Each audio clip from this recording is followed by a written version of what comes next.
first of all, very good questions, actually, because this is exactly what we are struggling with now. Because one of the issues is that, of course, long before the COVID-19, the multilateral system was under pressure. It was under pressure, and COVID has perhaps, you've seen two things, is that on one hand, it has actually shown the importance of doing more multilateral work. Because what we've seen is that as a pandemic, is actually a global issue. So we do have to cooperate in order to solve it.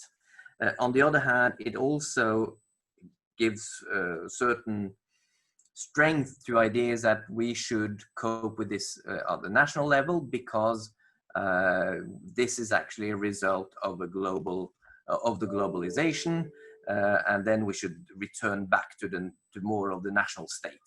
So they have two ideas where actually which is very difficult to merge, and also for Norway, we have a very clear perspective in the sense that we need more international cooperation. We need more solution at an international level. We cannot cope with this.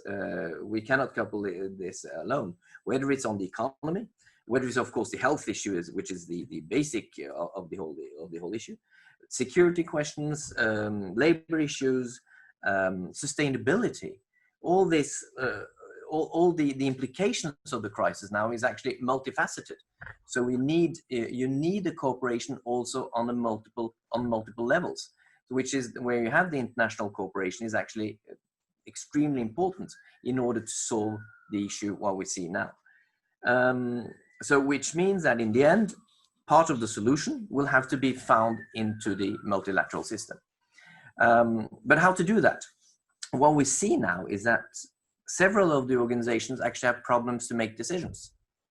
The Security Council, in the WTO, where do we have, how is it possible to actually make decisions now when you don't meet in person, when you don't meet physically? And some of the organizations have rules and regulations that actually, a formal regulation that actually you have to meet physically in order to find solutions. So that's one of the issues. And the other one is to find good compromises and good solutions without meeting is always difficult. One thing is to talk one-to-one like this, but you don't have the meeting setting anymore. You don't manage to talk in the margins of the meetings. You don't. So I saw Politico had an article the other day about you actually lose a lot of your diplomatic work when we don't see people face to face. Talk to them, bring them out of a meeting, talk and try to find compromises like that. That's how we've used to work. That's sort of work we do as diplomats. But now it's getting much more difficult in that sense.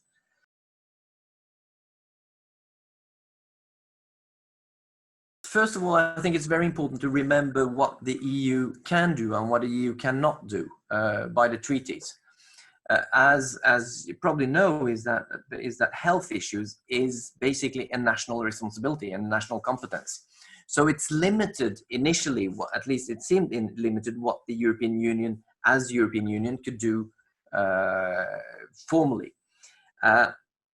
And initially, it took some time before one could sort of see the cooperation, because it's very easy for the countries, the European countries, to try to, and which is natural, is to try to safeguard their own interest, whether it was in order to get medicines, equipment, medical equipment into the country. Then you saw everyone was there was a competition in order to get the equipment, because not everyone had it in their own countries. But when the first initial phase, the first days, it seemed a bit, chaotic in a sense. But again, remember what the European Union is and what the European Union is not. But then when the countries saw that, okay, we actually have to cooperate, there's a huge advantage in cooperating, then it really started to work much smoother.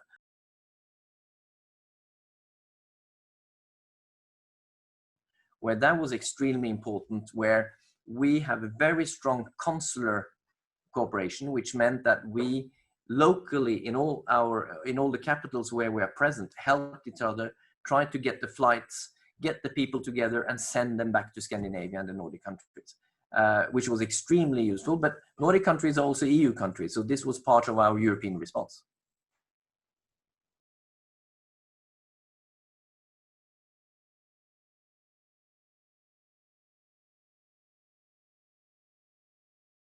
I think, first of all, it's very important to note that when we talk about the Arctic, I can say a few words about the Antarctic afterwards.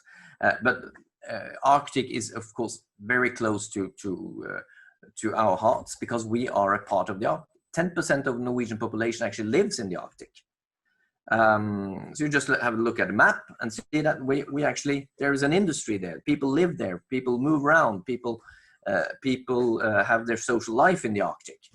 It's not sometimes you have a tendency to believe that a lot of people think that it's very, I wouldn't say, perhaps a romantic view of what the Arctic is.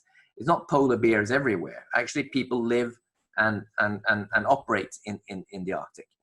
The other issue is that it's also important to remember that the Arctic is not a legal vacuum. We do have treaties covering the Arctic.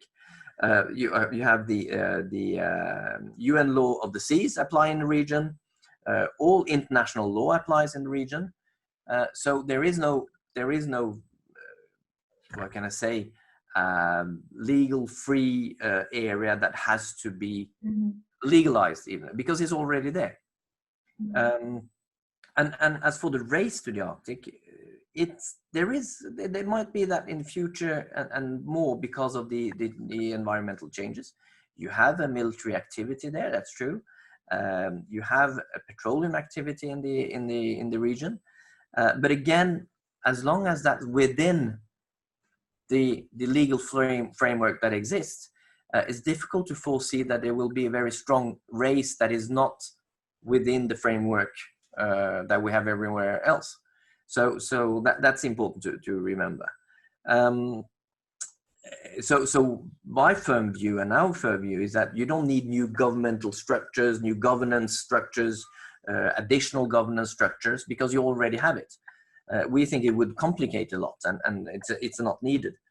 But of course, and at the same time, and the environmental changes and climate, where you really see there is, at least in this part of the hemisphere, where we really see the changes is up in the north.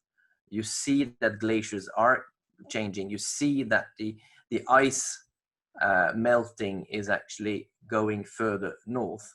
So we have, and that becomes, of course, a national political debate on where can you have petroleum activity, for instance, which is a huge debate in my country just now.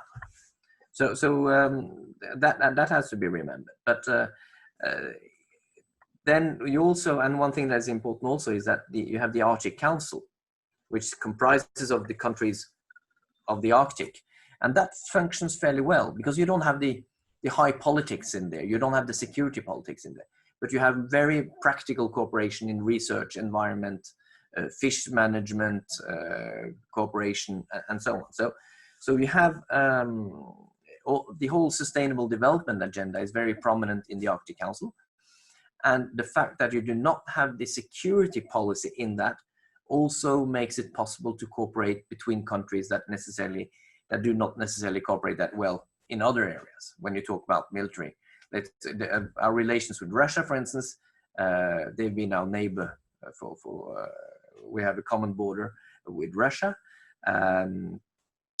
We are part of NATO.